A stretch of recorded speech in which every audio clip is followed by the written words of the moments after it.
a blessed day po, ano, at even though that we are just few of numbers, ay alam po natin na kasama natin ang Panginoon sa ating gawain sa araw na ito.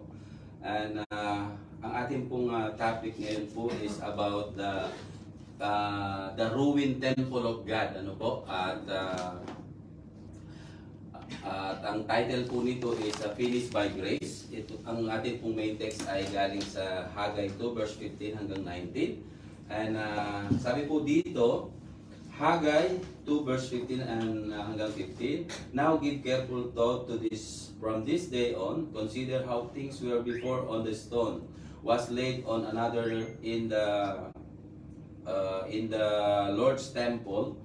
When anyone came to heap of 20 measures, there's only 10. When anyone went to a wine vat to draw 50 measures, there are only 20. I struck all the works of your hand with blight, mildew, and hail, yet you did not return to me, declares the Lord.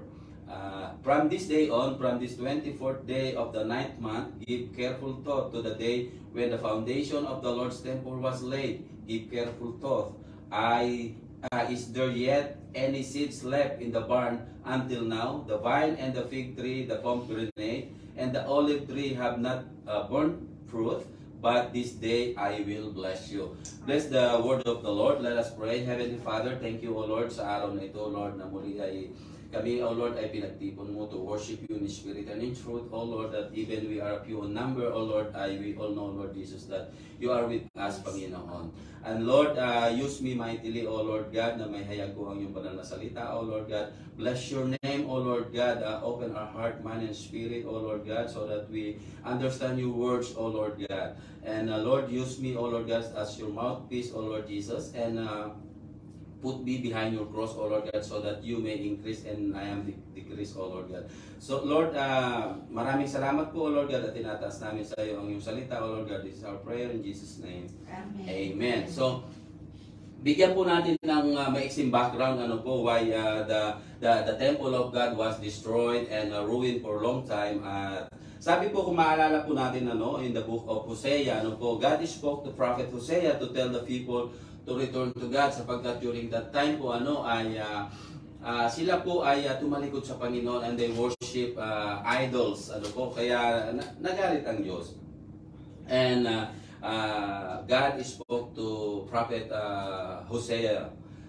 But the people of Israel did not listen to the prophetic warning of Hosea, the enemy of Israel, which is the Assyrian po. The Assyrian Empire conquered the northern kingdom of Israel, ano po, during that time. And after 115 years, the southern kingdom, ito po yung Judah and Jerusalem, sa Jerusalem, ano po, also fell to the Babylonian Empire. Sinakop din po yung southern kingdom ng Israel during that time, led by King Nebuchadnezzar, kung natatandaan po natin, ano. And they destroyed everything, including the temple of God. And many people, they killed many people, and the rest of the people, they went to exile. Ano po? It was during the time of Babylonia, noong pong 587 BC, before Christ. And the Babylon po ngayon ay, ito po yung Iraq. Ano po? Prophet Jeremiah prophesied that it will happen to the people of God. So alam po na prophesied po yan ni Prophet Jeremiah na ang the people of God ay mag-exile po sila, may exile sila, they end up to captivity. During the invasion po, ano, ay nandun po si Prophet Jeremiah. Pero nangusap po ang Panginoon kay Prophet Jeremiah, no? God spoke to Prophet Jeremiah on how long the captivity would last. At ang sabi po ng Panginoon nga ay it would last 70 years. Ano po, so medyo matagal-tagal. Ano po? At during the captivity po, ano, ng mga Israelites, nung sila ay nasa Babylonia, ay Babylon also conquered by the Medo-Persian Empire. Ano po? At there's a good thing po, ano, doon sa invasion ng Persia sa Babylon. Because God raised up a good king sa katauhan po ni King Cyrus, the king of Persia during that time. At kung mababasa po natin, ano, sa Book of Chronicles, ay God spoke to King Cyrus, ano po, to free his people. At King Cyrus, he allowed all the Jews who lived in Persia and to return back to Israel to rebuild the temple. So yun po ang purpose why God spoke to King Cyrus during that time. Ano po? To rebuild his temple. Ano po? But not only to return those people sa Israel po, but including po lahat ng pag-aari na kinuha ng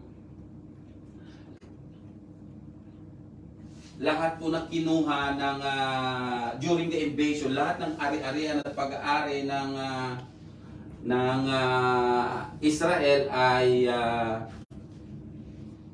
lahat po ng pag-aari ng Israel ay ibinalik din po, ibinalik din. Sabi nga po sa 2 Chronicle 36 verse 22, in the first year of Cyrus, king of Persia, in order to fulfill the word of the Lord spoken by Jeremiah, the Lord moved the heart of Cyrus, king of Persia, to make a proclamation throughout his realm or kingdom, also to put it in writing. So hindi lang po verbal instruction ang ginawa po ni King Cyrus, kundi gumawa siya ng decree, gumawa siya ng batas na even kahit pa may sumunod na king sa kanya, ay kahit wala na siya sa pwesto, ay man doon may katunayan na sila ay pinalaya at pinabalik. Ano po? At sabi nga po sa verse 23, this is what the Cyrus king of Persia, the Lord, the God of heaven, has given me, all the kingdoms of the earth, and he has appointed me to build a temple for him in Jerusalem in Judea, and any of his people among you may go up, and may the Lord their God be with them. So ito po yung pinabalik na sila sa kanilang sa Israel. Ngayon po, ang tanong ay, have you started something but after so long hindi po natin natapos? Meron ba tayong mga sinimulan sa buhay natin na may mga plinano tayo na nakapag-start na tayo, but after some time or after so long hindi po na-stuck po yung ating mga plano, hindi natin natuloy? Meron po ba tayong mga ganun na nangyari sa buhay natin? And ang tanong po dyan ay hindi po kung tayo po ba ay nakapagsimula, kung tayo po ba ay nakapag-start, hindi po yan tanong dyan. The question po is, will you finish what you are started? Kung matatapos po ba natin kung ano yung nasimulan natin? Sabi nga po dyan, a good starter must be a good finisher. So dapat po ganun, based po sa passage nating binasa, meron po tayong tatlong topic na pag-uusapan dyan. At ito po yung number 1, focus on the goal. Ang number 2 ay work with faith. And number 3, trust in the process. Trust the process. Sabi po, focus on the goal. Sabi po sa verse 15, now give careful thought to this from this day on. Consider how things were before. One stone was laid on another in the Lord's temple. So, God released, nakita po natin God released His people from their captivity and returned to Israel to rebuild the temple. Yun po ang kanilang main objective. Yung pang main objective ng Lord, yung pang purpose ng Panginoon kung bakit niya pinalaya ang mga tao niya at makabalik sa Israel, to rebuild His temple.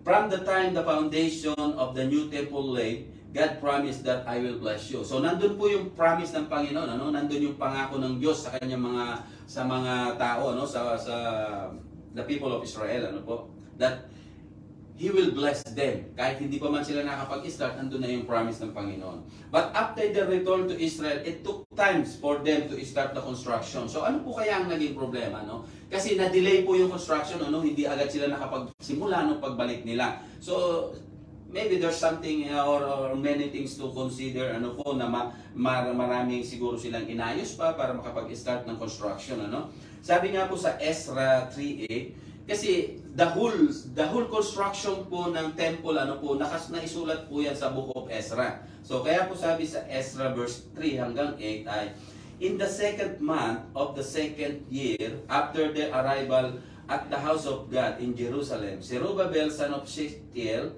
Joshua son of Josadak, and the rest of the people, the priests and the Levites, and all who had returned from the captivity of Jerusalem, began the work. They appointed Levites 20 years old and older to supervise the building of the house of the Lord. So nakapag-start na po sila. Pero kung papansinin po natin, ano dito, sinabi po dito, second month of the second year. So almost 2 years pa po when they went back sa Israel, after almost 2 years pa bago sila nakapag-start sa project nila doon sa pinagagawa ng Panginoon. Ano po? At sabi nga po dito, they began the work, sabi niya po. At sabi po sa Ezra 3 verse 10, when the builder laid the foundation of the temple of the Lord, the priests and their best men with trumpet and the Levites, the son of Asaph, with cymbals, took their places to praise the Lord as prescribed by the King David of Israel. So, nung masimulan po nilang mailagay yung pundasyon ng templo ng Panginoon, ay masaya po sila, masaya po sila when they laid the foundation of the temple. They were celebrate and very happy. Napakasaya po nila. Siyempre, finally, at last, ay nasimulan nila yung pinagagawa sa kanila ng Panginoon. But kasi nga po, katulad din po ng ating paglakad sa ating spiritual life, ay hindi po hayahay. Pilit at pilit na meron pong problema tayong makakaharap. At the same thing po sa kanila, here comes the problem po, meron pong opposition. Meron pong naging problema along the way na kanilang ginagawa. Sabi nga po sa Ezra verse 1 hanggang 2 ay sabi po diyan, when the enemies of Judah and Benjamin heard that the exile were building a temple for the Lord, the God of Israel, they came to Zerubbabel, to the heads of the family, and said, let us help you build, because like you, we seek your God, and have been sacrificing to him since the time of Esarhaddon, king of Assyria, who brought us here. So dumating po yung ito po yung mga Samaritan people. Pero kung mapapansin po natin dito sa Ezra verse 4 hanggang 1, sa Ezra verse 4:1, they describe them as enemy of Judah and Benjamin. Para po sa kalaman natin, Judah and Benjamin, sila po yung tribes of Israel. So ibig sabihin, kung sila po ay describe as enemy of Judah and Benjamin, ibig sabihin po kaaway sila. So but why all of a sudden, yung isang kaaway ay mag-offer sa'yo ng isang tulong? So, parang kung iisipin natin, parang hindi normal, po. So, we don't know what is the real purpose of this, kung ano po ang purpose sa kanila, Maaring gusto lang nilang makakuha ng impormasyon sa kanila, bakit gusto nilang tumulong. Or maraming dahilan, hindi natin alam kung ano po. Kaya po, therefore, not all the people who want to help us ay with good intention. Hindi po natin alam kung anong purpose ng bawat isa. Kaya kailangan din po nating suriin muna, hindi yung basta lang tayo tanggap ng tanggap o sige lang ng sige. Dapat po ay isipin natin mabuti or suriin natin kung ano bang tunay na purpose.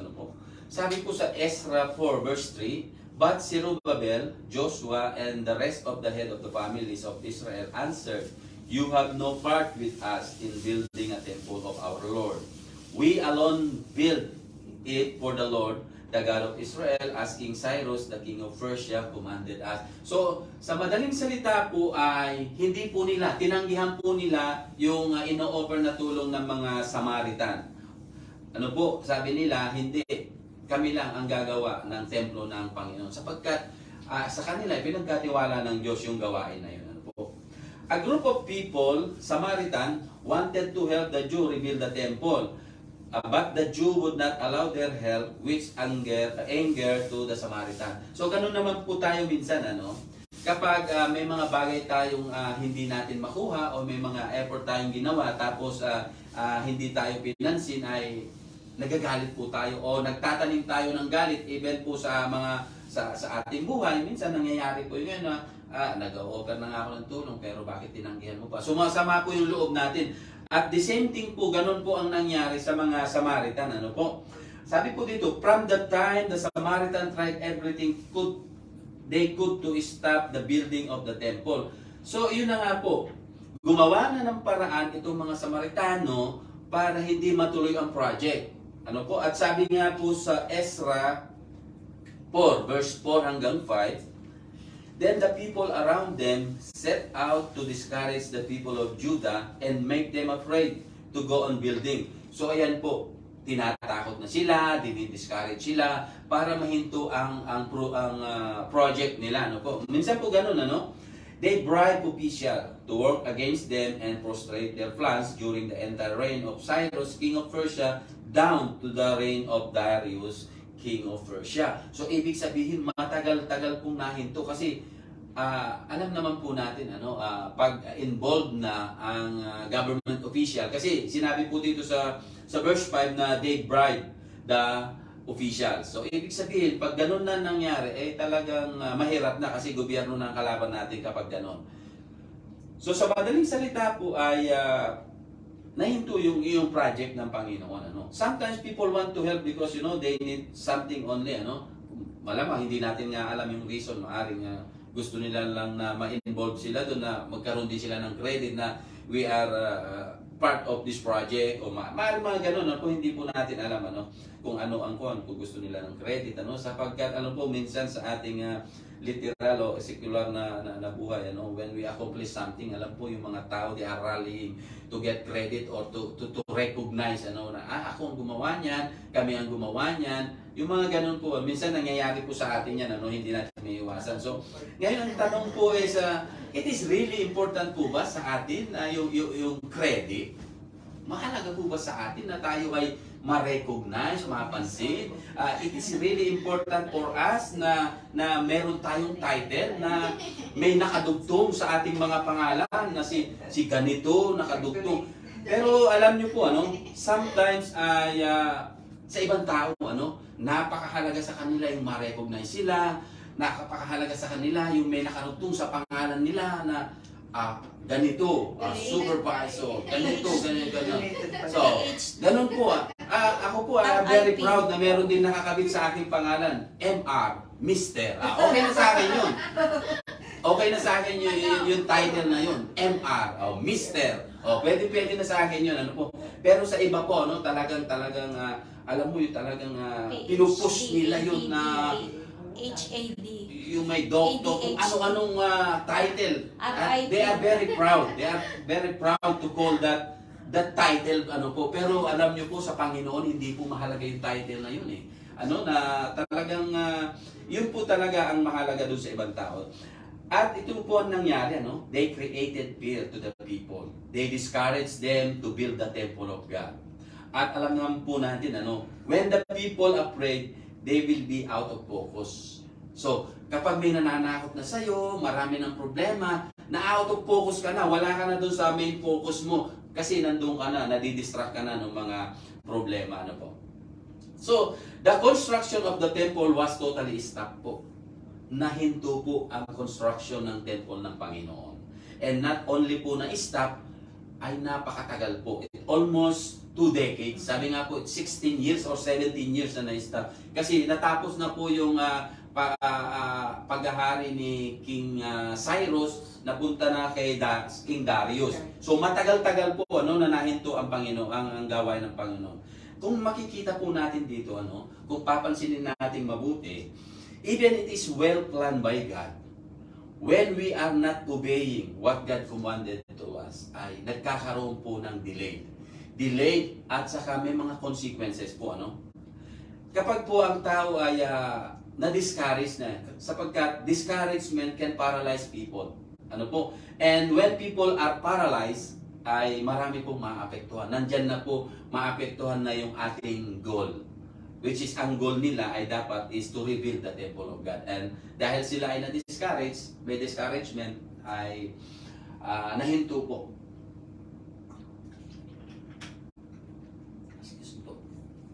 Ngayon po ay, what is your goal in life? Ano po ba mga goal natin sa buhay? Ano po? Dapat po ay, ang mga goal natin must be smart. Ano po ibig sabihin? Hindi globe, ha? Smart dapat ang ating ang ating mga plano, ang ating mga plan sa buhay. Ano po ba ibig sabihin ng SMART? SMART, S po ay, sabi niya dyan is specific. Dapat po ay very specific tayo sa ating mga goal. Ano po? Specific means we know exactly what we are doing and how to do it. Ano po? At yung M naman po, dapat po ang ating mga plano ay measurable. Measurable meaning we know exactly what is the outcome. So alam natin ito ang gusto natin, ito ang ating gagawin, alam natin yung outcome. Ano po? We know exactly what is the outcome. So measurable. And A po is attainable. Attainable meaning we know that we are able to achieve what we plan. Alam po natin na, ay, matatapos ko to, kaya kong tapusin to, kaya kong gawin to. Attainable, ano po, hindi yung nangarap ka na pumunta sa bituin, pero hindi naman pwede. Hindi po ganun, ano, dapat attainable. Alam natin na pwedeng mangyari, we can achieve. R po is realistic. When we say realistic, it should be practical idea, ano po, and accurate, real, and not just an imagination. Dapat po makatotohanan yung ating mga plano. Yung ating goal, yung ating mga nais, dapat po ay totoo. Hindi yung nag-i-imagine lang natin. Ano? So, dapat po ganun. And dapat po ay time-bounded. Time-bounded, when we say time-bounded, we know exactly when we are going to finish what we are started. And we have date of completion. Sa mga engineer po, sa mga construction engineer po ay meron po yung date of completion. Kailangan ito ay matapos sa taong ganito, sa buwan na ganito. Okay lang na iyan po ay matapos in advance but not to finish delay. Kasi papapain po sila. So ganun po dapat, time-bounded, alam natin may date of completion tayo. Pero ang nangyari po dito sa people of God ay hindi po nila na-achieve yung SMART na plano, na goal nila.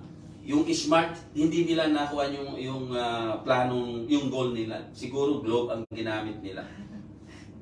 Kasi nahinto sila for almost 2 decades. So hindi po nila na-attain yung nangyari na yun. Sabi po sa Hebrew 12 verse 1, therefore, since we are surrounded by such a great clouds of witnesses, let us throw off everything that hinders and the sin that so easily entangles, and let us run with perseverance the race marked out for us. Ano po? We know that we cannot please all people around us. Hindi po natin kaya i-please ang mga tao sa paligid natin. Even though that we are doing very good sa kanila, kahit pa tayo ay gumawa ng 100 or 99 na bagay na napakabuti, pag tayo nagkamali ng isa, lahat yung burado. So we cannot please those people. Ano po? Pero do not let these people hinder you to achieve your goal. Hayaan po natin, huwag tayong perfecto sa kanila. Ano po? And we know the sin will entangle us so that we cannot achieve our goal. So yung kasalanan po, we are not perfect po. Tayo po nagkakasala. At kung alam po natin na ito ay makapagpahina sa atin, makakapagpahinto sa atin, sa ating mga nais, sa nais ng Diyos para sa atin. So, we can avoid it. Ano po? Runner only focus on the track, on how to eliminate all his opponent for him to win the race. Once upon a time po, I played in palarong pambansa. It was 1980s. So nakasali po ako sa palarong pambansa during that time. Isa pa akong sprinter. Mananakbo po ako, mabilis akong tumakbo po sa totoo lang.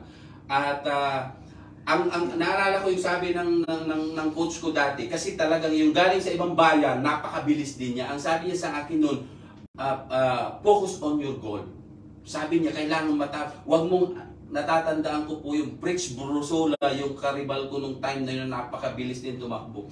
Sabi niya, wag mo siyang isipin. Ang isipon mo, finish line. So dahil po doon ay ako po yung nanalo nung panahon na yun. So, dapat po ay ganun tayo. Focus tayo kung ano po ang ating goal. Huwag nating isipin yung distraction. Hayaan mo yan, mabilis man yan o mas magaling sa'yo. Hayaan mo yan.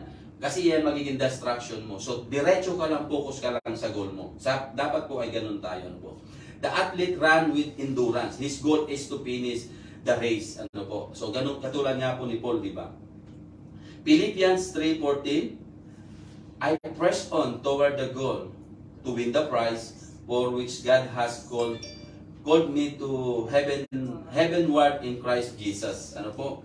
So number 2 po dito ay walk with faith.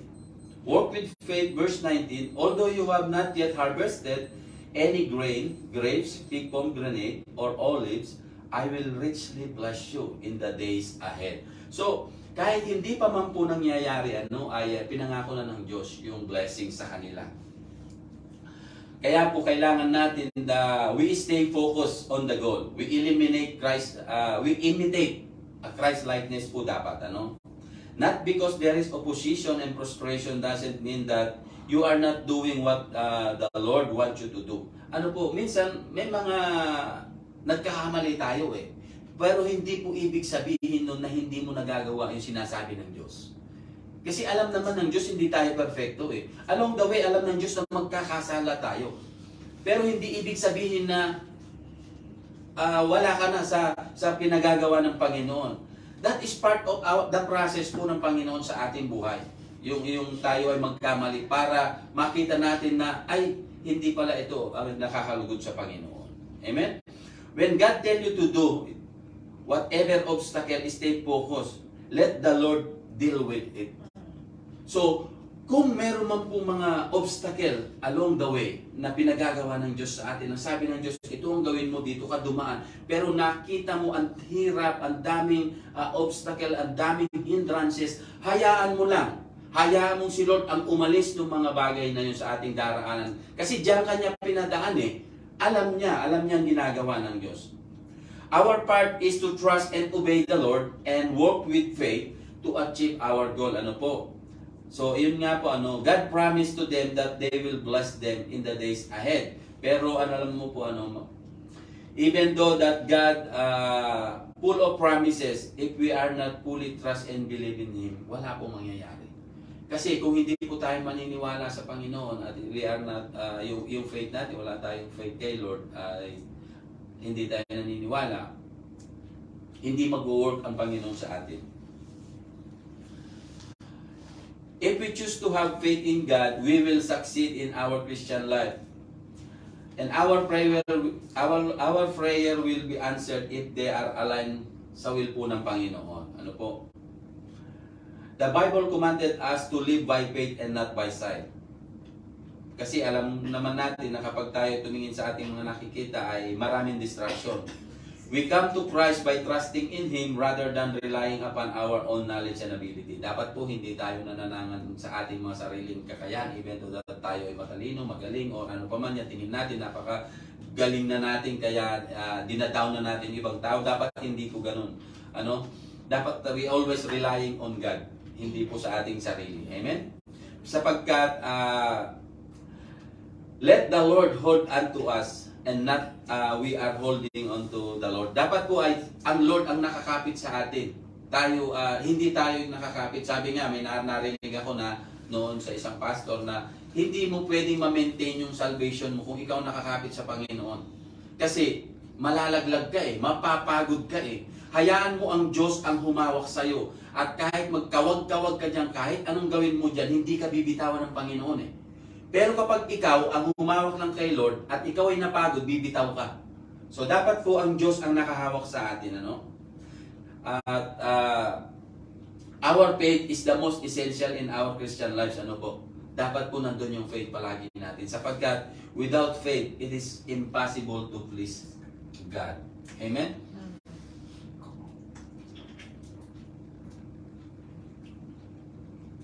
Our faith must sustain us not only in good times, but also during the darkest period of our lives. So dapat po ay hindi tayo nagtitiwala sa Diyos dahil tayo ay hayahay, maganda ang buhay, walang problema, doon lang tayo. At kapag tayo po ay nagdaan na sa problema, ay wala na, mawawala na rin tayo. Dapat po hindi ganun. As Christian, we must have faith. When we pray about something but do not receive the answer, God do not stop. Keep going lang po tayo. Kapag hindi man natin nare-receive pa yung mga pinag-pray natin, hindi pa nangyayari, hayaan lang po natin at ibibigyan ni Lord sa kanyang perfect time. Your vision will be made possible if you have faith. So napakahalaga rin po ng faith sa ating paglilingkod sa Panginoon. The construction of the temple of God has stopped because the people of God lost faith. Instead po ay na-discourage po sila, ano? Excuse me. Dahil doon po sa opposition, ano, doon sa mga tao na lumapit sa kanila. James 2:26, as the body without spirit is dead, so faith without deeds is dead also. Ano po? So makikita po natin, ano, because they lack of faith sa Panginoon ay hindi nila na-fulfill yung nais ng Diyos para sa kanila. Nahinto ang construction, ano po. After they release from their captivity, one of the first thing they did when they got back to Israel was to rebuild the altar and begin rebuild the temple. Kung maalala po natin nila, nung bumalik sila, no, after their captivity, nung bumalik sila sa Israel, ay gumawa agad sila ng altar.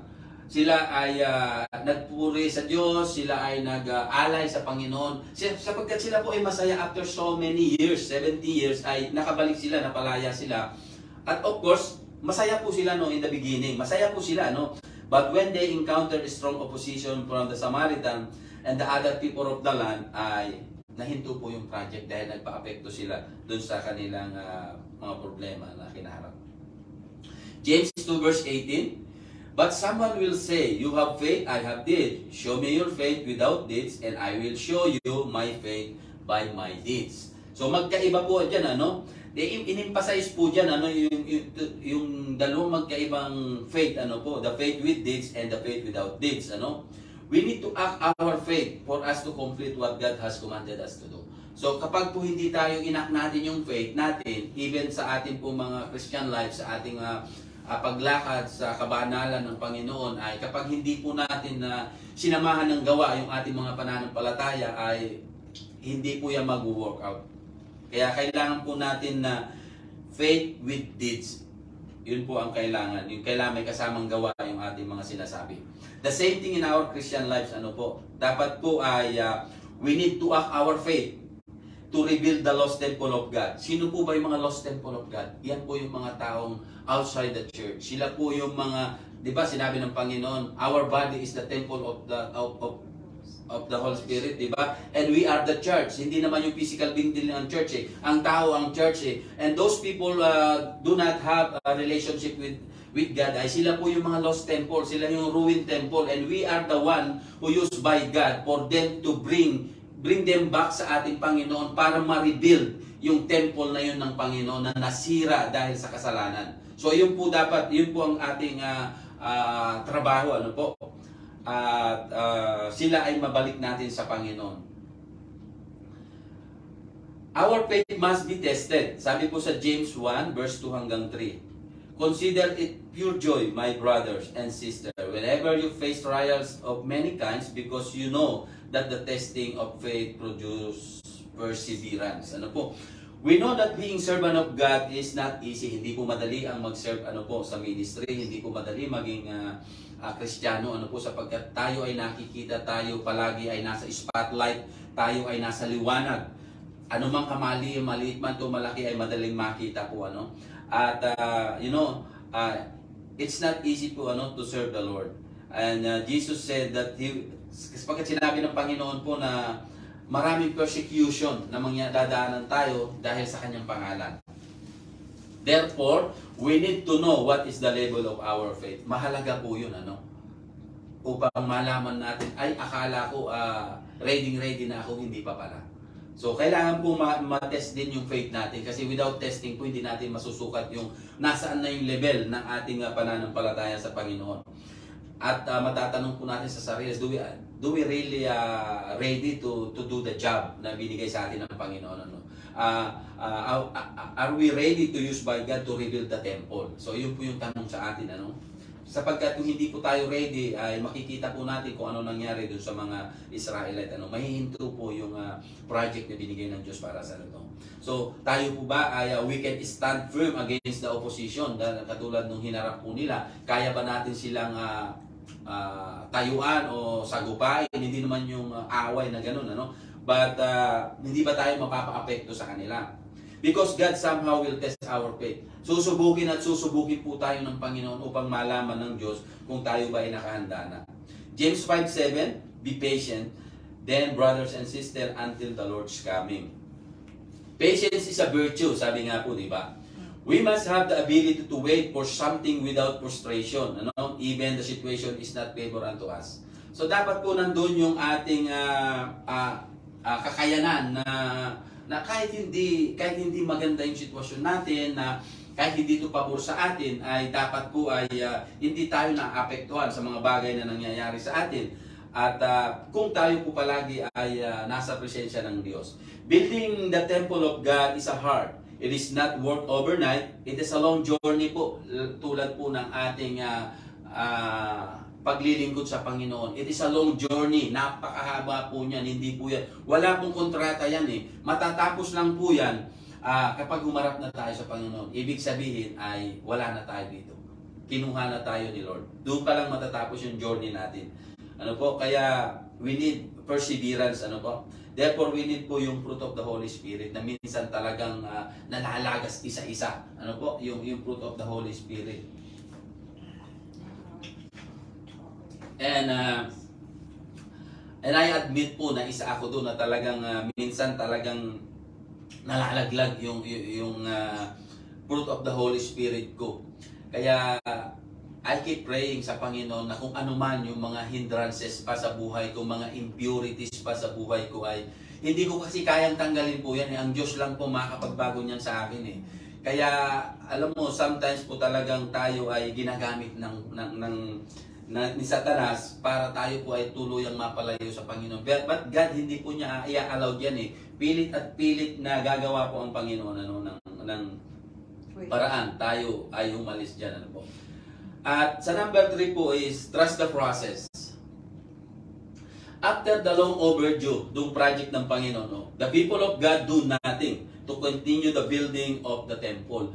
So, ang tagal po, ano? Sabi ko nga, almost 2 decades na nahinto yung project at wala pong ginawa yung mga people of God, yung mga Israelites during that time. No? They became busy on their personal lives. Ano po? So, siguro, na iba na yung kuha ng isip nila. Hindi na yung rebuilding the temple of God. Iba na yung napunta sa isip nila. Siguro may kanya-kanya na silang mga gawain sa kanilang personal na buhay. Ano po?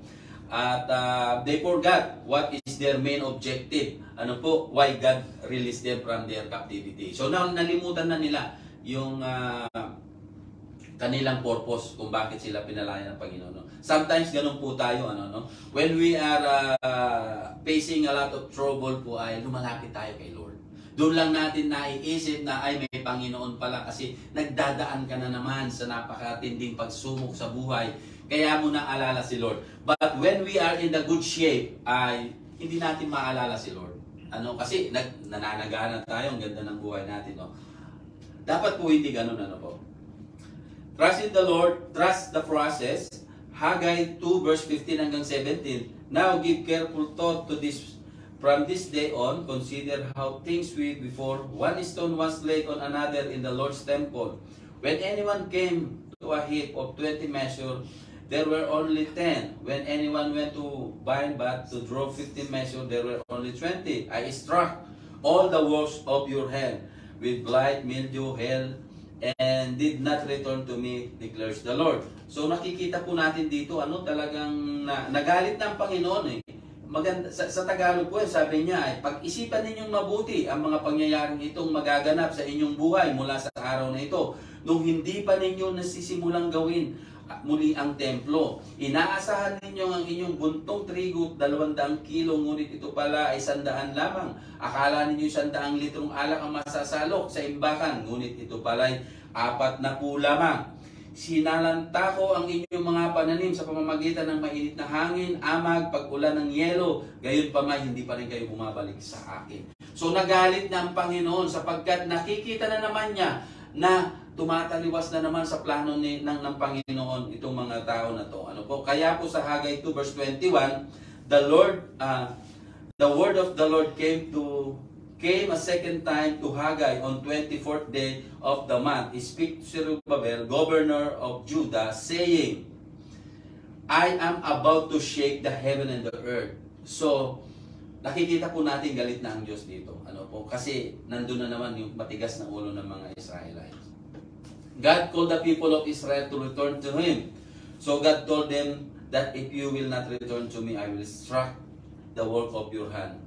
Alam niyo po, when we do not put God first sa ating buhay, ay dinidisiplina po tayo ng Panginoon. So wag na nating antayin na disiplinahin pa tayo ng Diyos bago tayo bumalik sa Kanya. Sapagkat alam naman po natin kung ano ang nais ng Panginoon para sa atin. The prophet Haggai and Zechariah encouraged the people to keep building even though they have been asked to stop. At sabi nga po dito sa Ezra 5:1 and 2, they began to rebuild the house of God in Jerusalem. Sabi po dito, Ezra 5:1 and 2, now the prophet Haggai and Zechariah, the son of Iddo, prophesied to the Jews who were in Judah and Jerusalem, in the name of God of Israel who was over them. Then Zerubbabel, the son of Shealtiel, and Joshua, son of Josadak, arose and began to rebuild the house of God that is in Jerusalem, and the prophet of God were with them, supporting them. So si Prophet Haggai na po ang naging project engineer, Siya na yung nagmamanage sa kanila sapagkat nangusap muli ang Panginoon in the second time sa kay Prophet Haggai. Parang kung naalala natin si Jonah, nung pagtakas niya, muli rin siya talagang kinausap uli siya ng Panginoon in the second time. The same thing po kay Prophet Haggai, nangusap muli ang Panginoon na tawagin mo yung mga tao na yan, ituloy nila yung nasimulan nila. Kasi kung hindi, isi-shake ko ang langit at ang lupa. Galit na ang Diyos.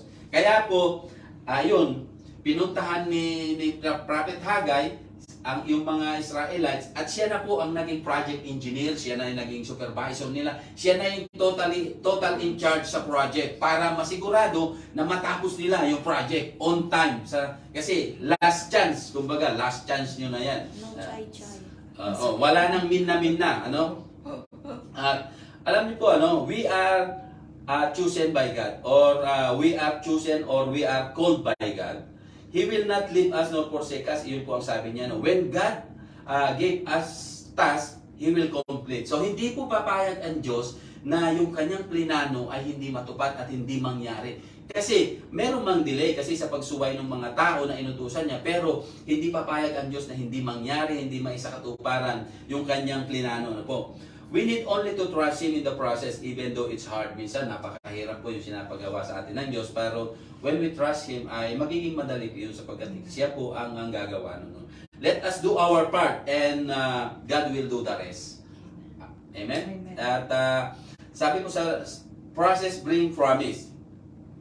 Haggai 2 verse 19, is there yet any seeds left in the barn? Until now, the vine and the fig tree, the pomegranate and the olive tree have not borne fruit.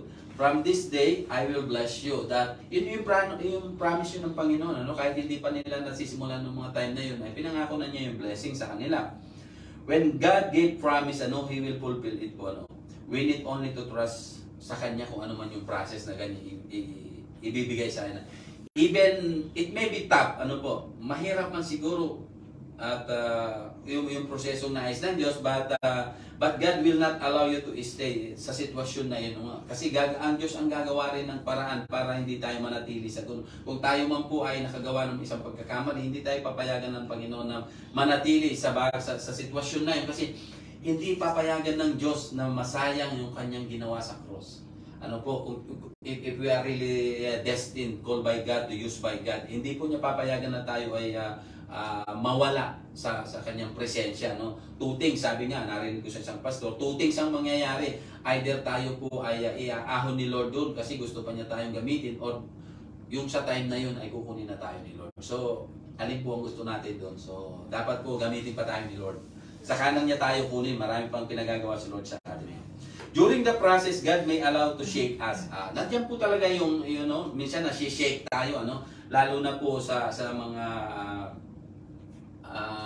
servant ng Panginoon, God allow to shake us, for us to more better like a pure gold. Alam niyo po, ang gold po is, it has go through refining process in order to remove impurities. Ang gold po ay dumadaan sa isang mataas na degree ng init para ito po ay i-melt at matanggal yung marurumi at ika-cast nila ulit ito na sa isang bagong casting para ito po ay maging solid gold at mawala yung mga latak, dumi. Ganun din po tayo, ano? The same thing po, ano? Di ba? Yung clay, pag ginawa ng potter, kailangan maraming proseso ang gagawin niya para makuha niya yung tamang hulma. The same thing with us po, ano? Na hindi man tayo perfect, may karumihan pa tayo, pero pinagdadaan tayo ng Panginoon sa mga pagsubok, sineshake niya tayo para yung mga impurity sa buhay natin ay tuluyang mawala at maging katulad tayo ng isang pure gold. Ano po? When we put God first sa ating buhay, ay i-bless po tayo ng Panginoon, ano? At kung ano man po ang sinabi ng Diyos na gawin natin, ay God will complete it po. Sabi po sa Ezra 13, 6 verse 13 hanggang 15, ito po yung the completion ng temple. Ano po? Ito na po yung natapos na yung temple dito. 13. Then because of the decree of King Darius has sent Suteranai, governor of Trans-Euphrates and Shetar-Bosinai, and their associate carried it out with diligence. So the elder of the Jew continued to build and prosper under the preaching of Haggai the prophet and the Zechariah, a descendant of Iddo. They finished building the temple. So natapos na po rito yung temple, ano? According to the command of God of Israel and decrees of Cyrus, Darius, Artaxerxes, king of Persia, the temple was completed. Sabi po sa verse 15 ng Ezra 6 ay, the temple was completed on the 3rd day of a month, Adar, in the 6 years of the reign of King Darius. So finally, at last, natapos po nila ang temple na pinagagawa ng Diyos. At ginamit niya si Prophet Haggai para maging siya po ang mamahala doon. Ano? Sapagkat ang Diyos po ay hindi papayag na hindi niya matapos kung anong sinimulan niya. The same thing po sa ating mga buhay. Sinimulan tayo ng Panginoon na tawagin, even though tayo po ay makasalanan, ay nilinis tayo ng Panginoon. Unti-unti niya tayong nililinis ng Panginoon. At hindi niya tayo papayagan na mawala uli sa Kanya. Sapagkat kung anong sinimulan ng Diyos po sa atin ay tatapusin niya. Ano po? Sabi nga po ni James River Church ay, if you shortcut the process, you short-circuit the product. So, ibig sabihin po, there is no shortcut in serving God. Wala pong shortcut sa paglilingkod natin sa Panginoon. Ano? Because if we go to a shortcut method, ay mapopol po tayo sa sin. We need only to learn how to trust God at sa Kanyang proseso na ibibigay sa atin. Always put Him our priority over everything. Dapat po ang Diyos palagi ang priority natin kaysa sa ibang bagay na meron tayo. Ano po? At para po sa ating pagtatapos, sa ating pong conclusion ay, finishing by grace means you have completed something by the grace of God. Hindi po sa ating karunungan, hindi sa ating katalinuhan, ay ito po ay palaging by the grace of God. Amen? And Philippians 1:16 ay, being confident of this, that he who began a good work in you will carry it out to completion until the day of Christ. So, yun po, at alam natin po na tayo po ay mananatili sa presensya ng Diyos hanggang sa pagdating po ng ating Panginoon, because God is always with us. Hindi po tayo pababayaan ng Panginoon, na even though minsan po ay tayo ay nagkakamali, but always God gagawa po ng paraan para tayo ay ituwid. 2 Timothy 4 verse 7, I have fought the good fight, I have finished the race, I have kept the faith. So ito po ang sinabi ni Apostle Paul kay Timothy. Apostle Paul, he did finish his ministry entrusted to him by the Lord Jesus Christ, even it was very hard. Alam po natin kung ano ang pinagdaanan ni Apostle Paul, at isa po tayo doon sa talagang inabot niya sa biyaya ng Panginoon. Ginamit siya ng Panginoon para abutin tayo mga hintil. At yun nga po sabi niya, kahit anong hirap I have fought the good fight, sabi niya, and I finished the race. Praise God. At alam po natin, he know that God has started, ay tatapusin po ng Panginoon sa bawat buhay natin, sa bawat buhay ng tinawag ng Diyos, ay kung ano ang sinimulan niya sa atin, ay God will finish, because our Lord is able. Amen? So maraming salamat po sa salita ng Panginoon, and let us pray. Lord, thank you Lord sa yung banal na salita, at once again, O Lord God, ano man po ang sinimulan mo sa amin, O Panginoon, ay alam namin